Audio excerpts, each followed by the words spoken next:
जय हिंद दोस्तों। आज हम लोग समझेंगे महत्वपूर्ण टॉपिक। देखिए, बजट 2025 का बजट आ गया। उस बजट में पेश हुआ इनकम टैक्स का स्लैब। भारत के वित्त मंत्री निर्मला सीतारमण के द्वारा एक स्लैब लाया गया है और इसमें कहा गया है कि जिनकी भी एनुअल इनकम 12 लाख है, यानी सालाना 12 लाख इनकम है, चाहे सैलरी वाले हो चाहे पेंशन भोगी वाले हो, इनकी इनकम 12 लाख है तो उनको टैक्स 0% होगा, या कहे उनको टैक्स नहीं देना पड़ेगा। वही सरकार दूसरी ओर एक स्लैब लाती है जिसको न्यू टैक्स स्लैब कहा गया और इस स्लैब में दिखाया गया है कि इसकी कितना टैक्स लगेगा। और इसमें कहा गया जिनकी एनुअल इनकम 0 से लेकर 4 लाख के बीच में उनको 0% टैक्स देना पड़ेगा। और दूसरी ओर कहा गया 4 लाख और 8 लाख के बीच में 5% का टैक्स देना पड़ेगा। और 8 लाख की सैलरी और 12 लाख के बीच में किसी एनुअल इनकम है उसको 10% टैक्स देना पड़ेगा। नहीं, यहां पर 12 लाख के नीचे यहां दिखाया गया कि आपको टैक्स देना पड़ेगा। और दूसरी ओर सरकार कह रही है जिनकी भी इनकम एनुअल इनकम 12 लाख है उनको टैक्स नहीं देना पड़ेगा। तो यहां पर कंफ्यूजन है, सैलरी धारक कंफ्यूजन है, बिजनेस में कंफ्यूजन है, या पेंशन भोगियों कंफ्यूजन है कि हमको टैक्स देना होगा कि नहीं देना होगा, क्योंकि इसकी रियलिटी क्या है किसी को नहीं पता है। तो इस वीडियो में आपको ये कंफर्म कर देंगे या इसमें कंफ्यूजन दूर कर देंगे कि इसमें कि किनको टैक्स देना होगा और किनको टैक्स नहीं देना होगा। ठीक है, तो आज मैं आपको रियलिटी दिखाऊंगा। इस रियलिटी है क्या कि 12 लाख किनको कहा रहा है और इसमें जो न्यू स्लैब है इसके अंतर्गत कौन कौन आएंगे या किसको किसमें बेनिफिट होगा। ठीक है, तो भारत के वित्त मंत्री निर्मला सीतारमण के द्वारा बजट पेश किया गया और इसी बजट में ये इनकम टैक्स का बात हुई है। ठीक है, न्यूज देखिए, न्यूज में आया है कि इंडिया टुडे लिख रहा है कि will 12 lakh income qualified for 0% tax, यानी किसी व्यक्ति की 12 लाख सोर्स है, इनकम है, एनुअल इनकम है, तो वो क्वालिफाई कर जाएगा 0 टैक्स के लिए। इसी प्रकार से मिंट लिख रहा है what does no income tax of 12 lakh really means, यानी इसमें कहा गया कि क्या रियलिटी है कि 12 लाख जिनको 12 है उनको 0% टैक्स होगा। इसी प्रकार से हिंदुस्तान टाइम्स लिख रहा है confuse about new income tax rebate 12 lakh, यानी इसमें कंफ्यूजन है कि 12 लाख जो है इसमें देने पर क्या किस प्रकार से होगा। यानी यहां पर सरकार के द्वारा 2 प्रकार की पेश की गई है जिसके द्वारा जनता कंफ्यूजन है कि इसमें हमको 12 लाख की बात को माने कि जो न्यू स्लैब उसको माने। ठीक है, तो भारत के वित्त मंत्री निर्मला सीतारमण के द्वारा पेश की गई और इसमें कहा गया कि जो न्यू स्लैब में कहा गया है कि जिनकी इनकम 12 लाख होगी उनको 0 टैक्स देना पड़ेगा।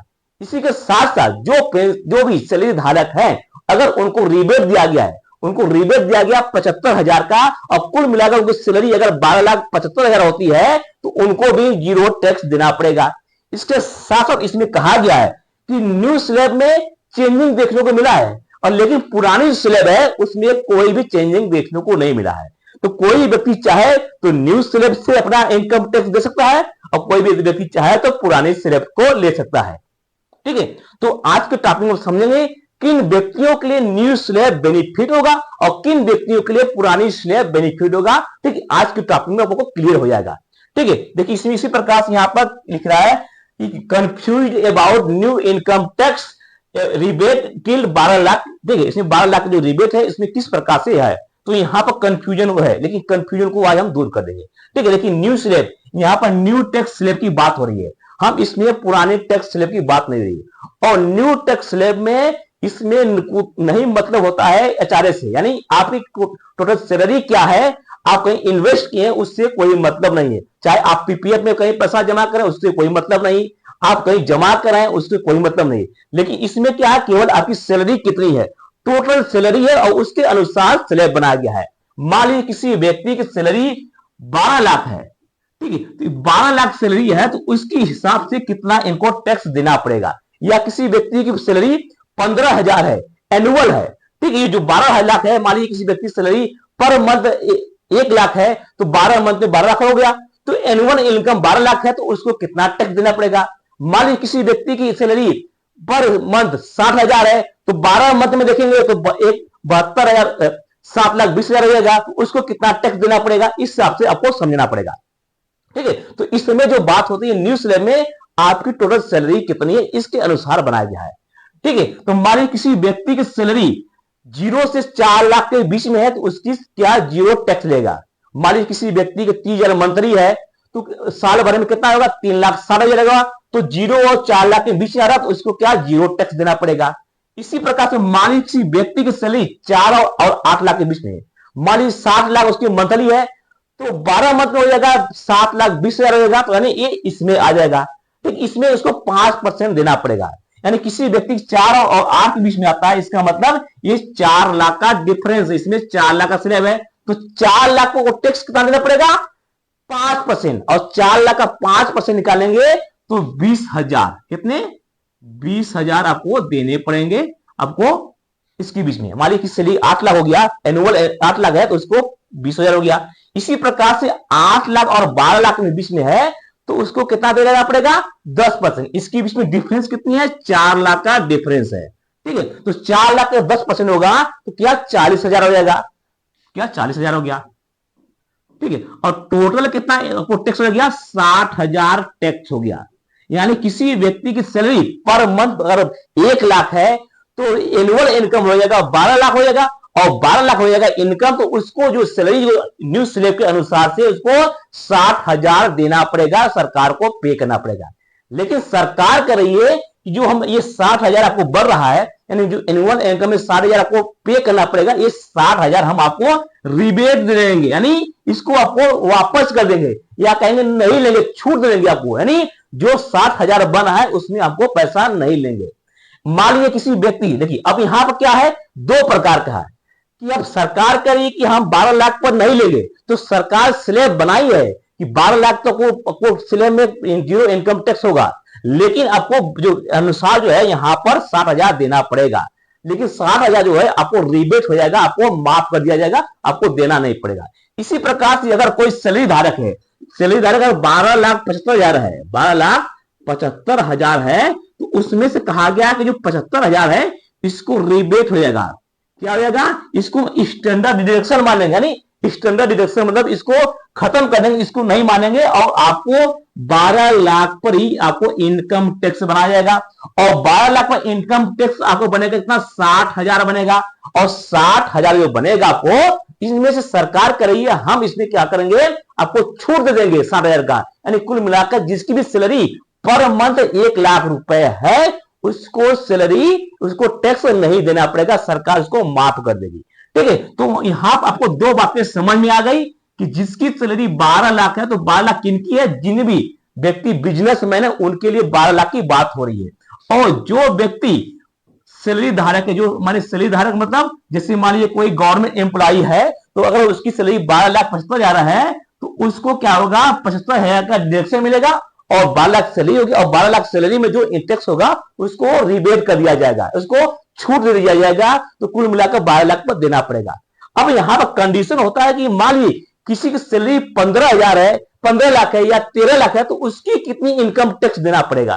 ठीक है, देखिए ये पुरानी स्लैब है, ठीक है, पुरानी स्लैब के अनुसार आपको एचआरए होता है, पीपीएफ होता है, हाउस रेंट होता है, ये सब जुड़ता है।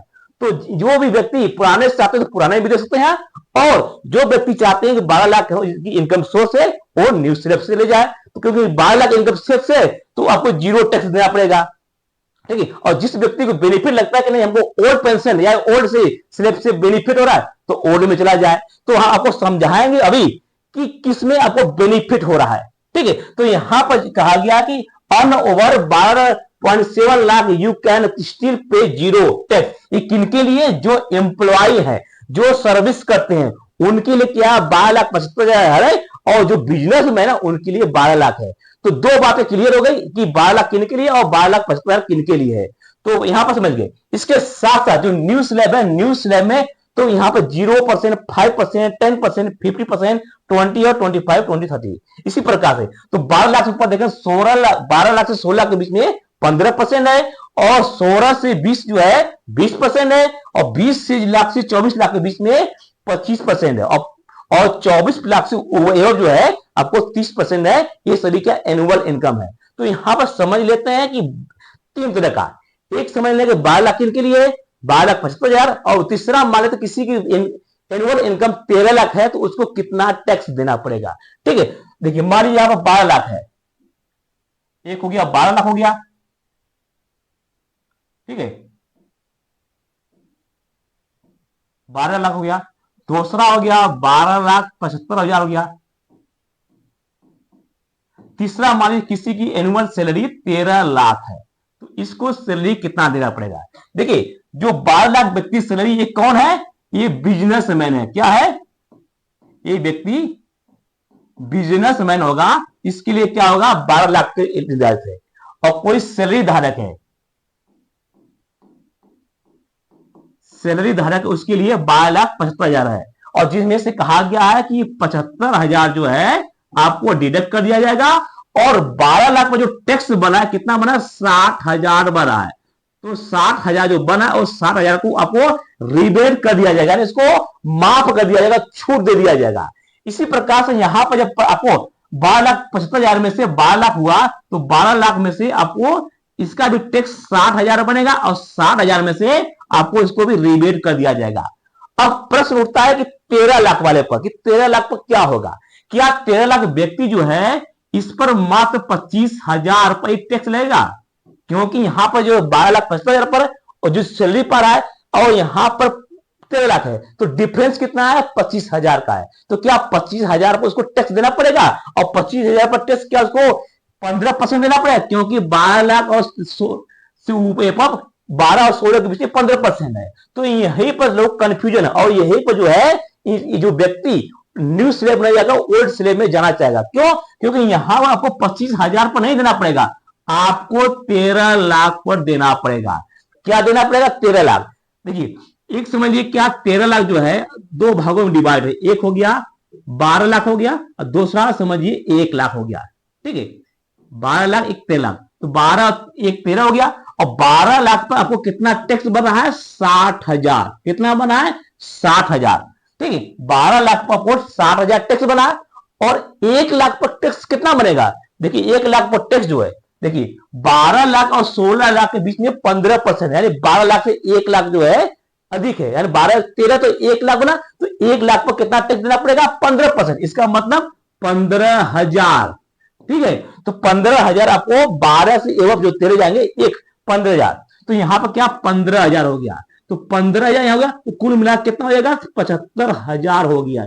इसका मतलब जिस भी व्यक्ति सैलरी धारक की इनकम एनुअल इनकम 13 लाख होगी, उसको न्यू स्लेब के अंतर्गत उसको 75,000 का टैक्स देना पड़ेगा। इसी पर लोग कंफ्यूजन है कि यहां पर मात्र 13 लाख की इसकी सैलरी है, और इस बगल में 12,75,000 है, इसको कमाई इसकी 12,75,000 हो रही है, और इसको टैक्स नहीं देना पड़ा, और इस व्यक्ति की सैलरी 13 लाख है, इसको टैक्स 75,000 देना पड़ेगा। यानी इसकी सैलरी पूरा बचा कितना? इसको 12,25,000 बचा, 12,25,000 बचा, और इसका क्या पूरा का पूरा बच गया। यानी यहां व्यक्ति, ये व्यक्ति जो है कमा रहा है 13 लाख, लेकिन उसको बच कितना रहा है? 12,25,000। और यहां व्यक्ति कमा रहा है 12,75,000, तो उसकी पूरी की पूरी बच रहा है।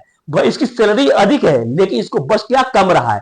और यहां व्यक्ति जो है कमा कम रहा है, इसकी तुलना में कमा कम रहा है, लेकिन बचा अधिक रहा है। अब यही पर जो जिस व्यक्ति की सैलरी 13 लाख है या 12 लाख से ऊपर है, वो चला जाएगा ओल्ड स्कीम में।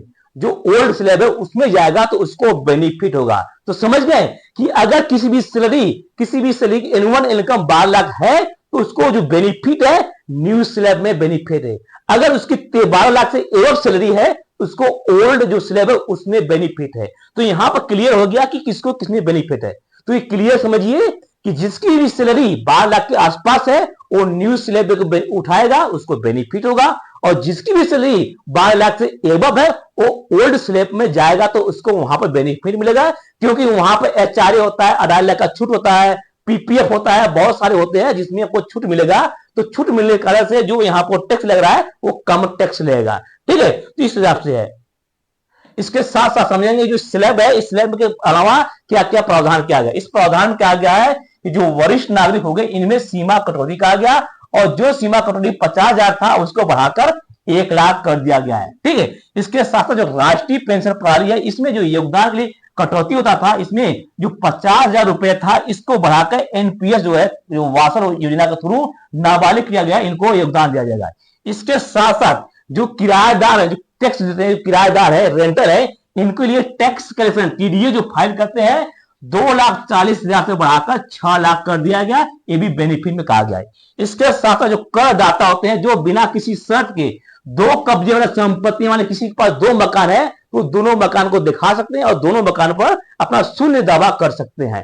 ठीक है, इसके साथ साथ कुछ और दिया गया है कि विदेशी स्रोत, मान किसी व्यक्ति का जो आ रहा है, विदेश से आ रहा पैसा, तो उस पर जो सोर्स लगता था, जिसको नाम देते हैं टीसीएस, ठीक है, टैक्स कलेक्टेड एट सोर्स, इस पर जो है पहले जो है 7 लाख पर होता था और 7 लाख से बढ़ाकर इसको 10 लाख कर दिया गया है।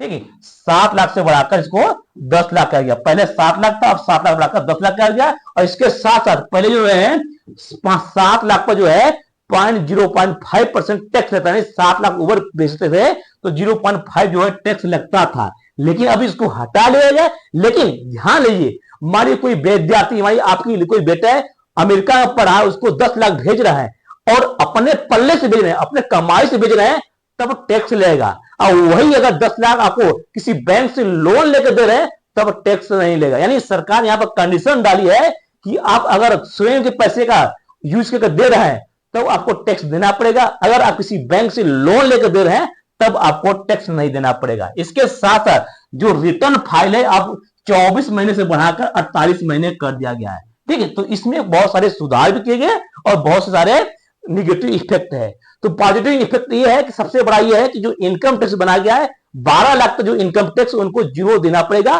क्योंकि वहां पर बनाया गया है। और जो पुराने पेंशन भोगी होंगे जिनका इनकम 12 लाख से एबव वो ओल्ड स्लेव में जाएंगे तो उनको वहां पर बेनिफिट होगा।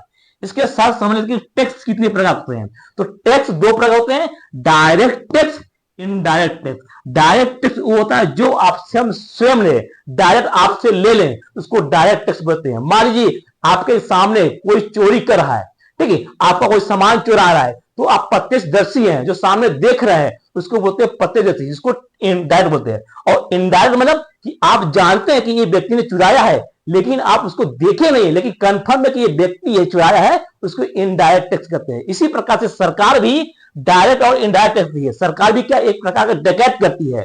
जैसे मान लीजिए आपके द्वारा कोई भी सामान है, डायरेक्ट मतलब कि जैसे कि आपको संपत्ति, आप सैलरी कमा रहे हैं, सरकार से आपकी सैलरी है, तो सरकार क्या आपसे डायरेक्ट पैसा ले रही है, सामने से मांग रही है कि नहीं आपने कमाया पैसा हमको दीजिए, उसको डायरेक्ट टैक्स बोलते हैं। इंग्लिश क्या, a tax that person or organisation pay direct to the entity that import. इसका मतलब सरकार को आप डायरेक्ट पे करते हैं, उसको डायरेक्ट पे करते हैं। जैसे मान लीजिए होता क्या है, सेल टैक्स होता है या टैरिफ टैक्स होता है, ये क्या आपको डायरेक्ट देना पड़ता है, इस प्रकार के टैक्स को डायरेक्ट टैक्स करते हैं। इनडायरेक्ट क्या कहते हैं, सरकार आपसे टैक्स ले रही है लेकिन आपको दिखा नहीं रही है, आपको बता नहीं कि हम आपसे टैक्स लेते हैं, उसको इनडायरेक्ट टैक्स करते हैं।